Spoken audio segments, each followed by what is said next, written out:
Hello दोस्तों, study scan में आपका बहुत बहुत स्वागत है। दोस्तों, आज के हम इस वीडियो में डिस्कस करेंगे चंद्रयान 2 के बारे में, जो कि क्या है, एक प्राउड मोमेंट था हर एक भारतीय के लिए। तो मेरा नाम है वीर प्रसाद।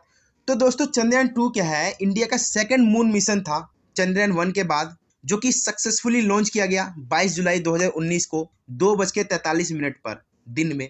इसमें जो लॉन्च व्हीकल था वो था GSLV MK3 M1, और ये जो लॉन्च किया गया था वो second launch pad at Satish Dhawan space centre Sriharikota से, जो कि आंध्र प्रदेश में है, वहां से लॉन्च किया गया। दोस्तों, बात करें ऑब्जेक्टिव की, तो इसका जो मेन एम था, इंप्रूव करना था understanding about the moon discoveries और लेटेस्ट इन्वेंशन को क्या है बेनिफिट करे इंडिया के लिए। और ये क्या है दोस्तों, ये प्रोवाइड करेगा detail information of moons topography और एटमॉस्फेयर, ताकि जो अंडरस्टैंडिंग ऑफ मून है उसको हम बेहतर तरीके से जान सके, जो चांद है। दोस्तों, जो प्राइमरी ऑब्जेक्टिव था चंद्रयान 2 मिशन का, उसमें क्या था, ल्यूनर सरफेस के ऊपर जो लैंडर था उसका सॉफ्ट लैंडिंग करवाना, और साथ ही साथ जो ऑपरेटिंग रोबोटिक था उसके अंदर रोवर, उसको भी वहां पर भेजना, ताकि हमें मून की क्या है, वहां की टोपोग्राफी और एटमॉस्फेयर की कंडीशन की जानकारी मिल सके। दोस्तों, जो साइंटिफिक गोल था ऑर्बिटर का, वो क्या था, to study lunar topography, mineralogy, elemental abundance कितना है वहां पे, और the lunar exosphere and signature of hydroxyl and water ice, इन सभी का स्टडी करना। और साथ ही साथ जो थिकनेस है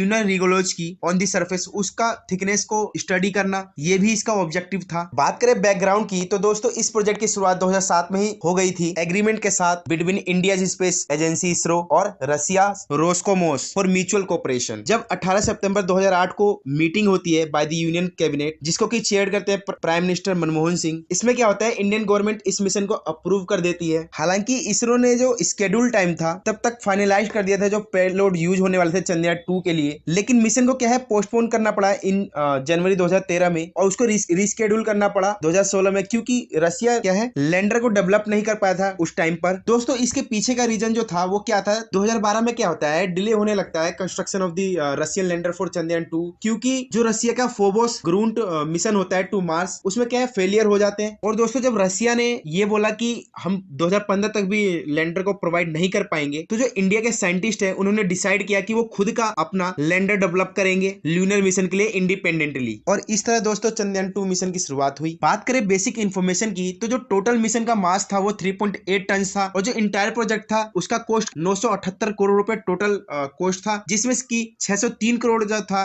वो स्पेस क्राफ्ट के लिए था, और जो 375 करोड़ रुपए था वो क्या है लॉन्च व्हीकल जो GSLV MK3 था उसके लिए था। चंद्रयान 2 मिशन में दोस्तों एक ऑर्बिटर था और एक लैंडर था जिसका नाम विक्रम था, और एक रोवर था जिसका नाम प्रज्ञान था। तो सबसे पहले बात करें GSLV MK3 रॉकेट के बारे में, तो क्या है इसकी स्पेसिफिकेशन क्या थी, जो हाइट था टोटल 43.43 मीटर था, जो व्हीकल का डायमीटर था वो 4 मीटर था, जो हीट शील्ड था, जो पेलोड फेयरिंग था, उसका डायमीटर कितना था 5 मीटर था, और नंबर ऑफ स्टेजेस 3 थे, और लिफ्ट ऑफ मास जो है वो 640 टन था। जो GSLV MK3 है वो क्या है, geosynchronous satellite launch vehicle mark 3 है, जिसका फुल फॉर्म है। और ये जो लॉन्च व्हीकल है ये क्या मोस्ट पावरफुल लॉन्चर है अभी तक जितने भी लॉन्च व्हीकल यूज किए उसमें से। जो GSLV MK3 है, जिसको की चुना गया चंद्रयान 2 स्पेसक्राफ्ट के लिए, इसमें क्या है 3 stage heavy lift launch vehicle develop किया गया था बाय इसरो। इस व्हीकल के अंदर दोस्तों 2 सॉलिड स्ट्रैपोन्स, एक कोर लिक्विड बूस्टर और एक क्रायोजेनिक अपर स्टेज है। अब बात करें दोस्तों रोवर की, तो जैसे कि आप फिगर में देख सकते हो ये रोवर है, जिसको कि हम प्रज्ञान के नाम से जानते हैं, जिसका मतलब होता है संस्कृत में विजडम, यानी कि बुद्धिमान। जो रोबोटिक व्हीकल रोवर है उसमें क्या है 6 व्हील होते हैं और 2 इंस्ट्रूमेंट होते हैं। जो इंस्ट्रूमेंट होते हैं वो टेस्ट करते हैं जो सरफेस ऑफ द मून है उसके ऊपर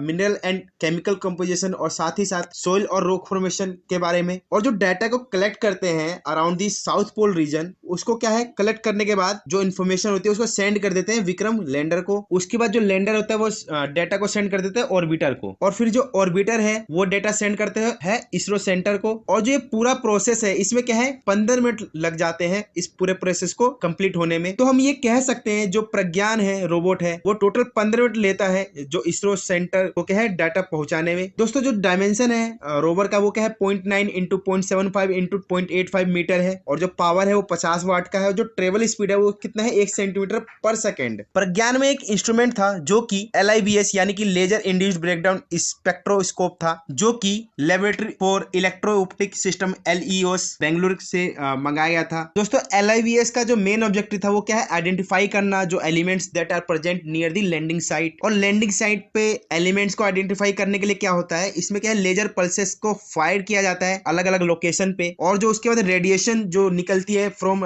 डिकेड प्लाज्मा उसको क्या एनालाइज करता है इंस्ट्रूमेंट और इस डाटा को भेज देता है इसरो सेंटर पे। बात करें दोस्तों लैंडर की, जैसे कि आप इस पिक्चर में देख सकते हैं, इसका नाम विक्रम है। दोस्तों इसका विक्रम नाम रखा गया to honour the late doctor Vikram Sarabhai, जो कि फॉर्मर चेयरमैन थे इसरो के और जिनको की father of the Indian space programme भी कहा जाता है। लैंडर के दोस्तों 5 लेग थे और 3 इंस्ट्रूमेंट थे उसके पास। जो इंस्ट्रूमेंट थे दोस्तों वो radio anatomy of moon bound hyper sensitive ionosphere और एटमोस्फेयर प्रोब, जिसको कि रंभा कहते हैं, जो कि मेजर करता है जो डेंसिटी ऑफ द ल्यूनर सब सरफेस है और उसके चेंजेस को जो उसके आसपास होते हैं लैंडर के। दोस्तों इसको डेवलप किया गया था टू ऑपरेट फॉर 14 डेज। जो इसका ड्यूरेशन था कितना था, 14 दिन था, जो कि बराबर है 1 ल्यूनर डे के। इस टाइम पीरियड के दौरान दोस्तों जो विक्रम लैंडर था वो कॉन्स्टेंटली कम्युनिकेट करता है with the Indian deep space network यानी कि IDSN इन ब्यालू नियर बेंगलुरु, और सेम नेटवर्क यूज किया जाता है ऑर्बिटर और रोवर के द्वारा कम्युनिकेशन के लिए। जो दोस्तों लैंडर का वेट था वो 1471 kg था, जिसमें कि प्रज्ञान का भी वेट था जो कि क्या है 27 kg था उसके अंदर। और क्या है लैंडर कैपेबल था for generating about 650 watt of electricity. Further क्या है दोस्तों Chandra surface thermophysical experiment भी यूज किया गया जो इंस्ट्रूमेंट था, जो कि मेजर करता है thermal temperature around the south pole of the moon. और जो तीसरा इंस्ट्रूमेंट था जो कि यूज किया गया था फॉर ल्यूनर सिस्मिक एक्टिविटी, जो कि मेजर करता है सिस्मिसिटी या क्वेक और tremor potential of the region को मेजर करता है। दोस्तों जो इनिशियल डिजाइन था वो बनाया गया था ISRO space application centre Ahmedabad के द्वारा। उसके बाद दोस्तों इसको डेवलप किया गया बाद में URSC यानी कि UR Rao satellite centre of Bengaluru. जैसे कि दोस्तों मैंने बताया इसरो ने क्या है एक इंडिजिनस लैंडर बनाया रसिया के रिफ्यूजल के बाद। बात करें दोस्तों स्पेसिफिकेशन की, तो जो इसका डायमेंशन था वो 2.54 × 2 × 1.2 मीटर था। जो ग्रोस लिफ्ट ऑफ मास था वो 1471 kg था। जो प्रोपेलेंट मास यानी कि कितना था 845 kg, और जो ड्राई मास था वो 626 kg, और जो पावर जनरेशन कैपेबिलिटी थी वो कितने थी 650 वाट की थी। चलिए दोस्तों जानते हैं अब ऑर्बिटर के बारे में। तो जो ऑर्बिटर है चंद्रयान 2 का, उसको ऑर्बिट करना था 100 kilometre above the moon surface, जिसमें कि 8 इंस्ट्रूमेंट थे। इसमें क्या है दोस्तों IRS था जो कि इमेजिंग इंफ्रारेड स्पेक्ट्रोमीटर था, जो कि कोशिश करता है आइडेंटिफाई करने का जो मिनरल्स और indicators of hydroxide and water molecules है। दोस्तों जो ऑर्बिटर है वो क्या है ऑपरेट होता है सोलर पावर से। ये क्या दोस्तों सर्कलिंग करता है इंफॉर्मेशन का from lander and rover to the ISRO centre, और साथ ही साथ जो कमांड सेंटर से आती है इसरो सेंटर से उसको भी क्या है ये भेजता है लैंडर को और उसके बाद रोवर को। ऑर्बिटर को दोस्तों डेवलप किया गया था हिंदुस्तान एरोनॉटिक्स लिमिटेड की तरफ से, और इसको हैंड ओवर किया गया इसरो को 2015 में। बात करें दोस्तों ऑर्बिटर के स्पेसिफिकेशन की, तो जो डायमेंशन है वो 3.2 × 5.8 × 2.2 मीटर था। जो ग्रोस लिफ्ट ऑफ मास था वो 2389 kg था। जो प्रोपिलेंट मास था वो 1697 kg, और जो ड्राई मास है वो 682 kg। जो मिशन लाइफ था दोस्तों इसका 1 ईयर था इन ल्यूनर ऑर्बिट में। जो पावर जनरेशन कैपेसिटी है वो 1000 वाट था। तो दोस्तों मैंने जो अभी आपको बताया वो क्या है बेसिक इंफॉर्मेशन थी जो चंद्रयान 2 मिशन था। अब दोस्तों बात करते हैं कि प्रॉब्लम क्या क्या फेस करनी पड़ी थी।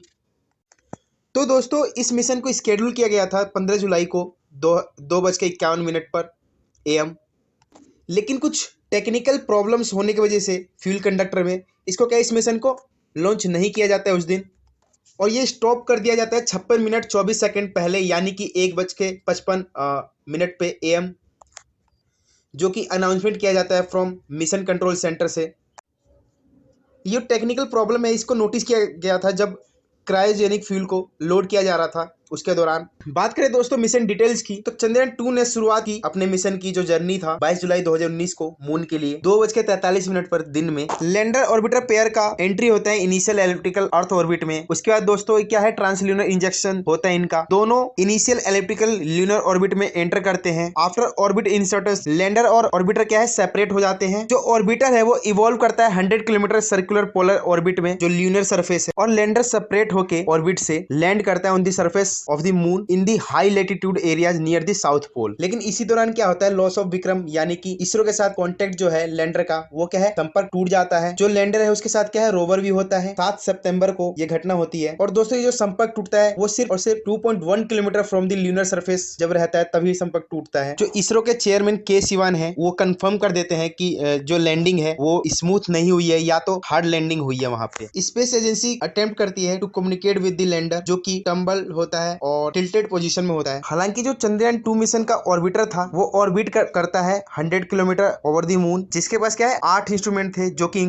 जिसमें क्या इंक्लूड था high resolution camera that can capture images as low as 0.3 metre on the moon surface. Kiran Kumar जो कि फॉर्मर चेयरमैन थे इसरो के, उन्होंने ये कहा जो डेटा कलेक्ट किया गया फ्रॉम दी चंद्रयान 2 ऑर्बिटर वो क्या हेल्प करेगा रिवील करने में जो न्यू साइंटिफिक इंसाइट है on the moon. Final landing activities को छोड़ के बाकी जितनी भी एक्टिविटीज थी वो क्या है जैसा कि प्लान किया था वैसे ही सक्सेसफुल हुआ, और जो ऑर्बिटर है प्रोवाइड करता है excellent result in comparison with the Chandrayaan 1। बात करें दोस्तों importance and benefits of the mission की, तो इंडिया क्या है 4th नेशन बन गया मून पर जाने वाला, जो कि भारत के नागरिकों में बूस्ट करता है नेशनल प्राइड को। इस मिशन में दोस्तों हाई प्रिसीजन कंपोनेंट्स को यूज किया गया था, जिसमें की रिक्वायरमेंट होती है high standard of manufacturing procedures, जो कि क्या है अचीव किया गया। चंद्रयान 2 मिशन को 2 वुमेन लीड कर रही थी, Ritu Karidhal as project director और M Vanitha as a mission director, जो कि ये दिखाता है सिंबल ऑफ वुमेन एम्पावरमेंट। दोस्तों आपके मन में एक क्वेश्चन आया होगा कि ल्यूनर साउथ पोल को ही क्यों टारगेट किया एक्सप्लोरेशन के लिए, तो मैं इसका जाते जाते जवाब दे देता हूँ। जो ल्यूनर साउथ पोल है वो स्पेशली इंटरेस्टिंग इसलिए हो जाता है क्योंकि lunar surface area remains in shadow is much larger than that at this north pole. North pole से ज्यादा जो साउथ पोल का एरिया है वो क्या है शैडो में रहता है। इसकी वजह से क्या है जो पॉसिबिलिटी ऑफ है प्रेजेंस ऑफ वाटर की in permanently shadow areas around it ये बढ़ जाती है। इसके साथ साथ जो साउथ पोल का रीजन है वो क्या है क्रेटर्स है, जो कि कोल्ड ट्रैप्स और कंटेन करता है फॉसिल कोड को of the early solar system.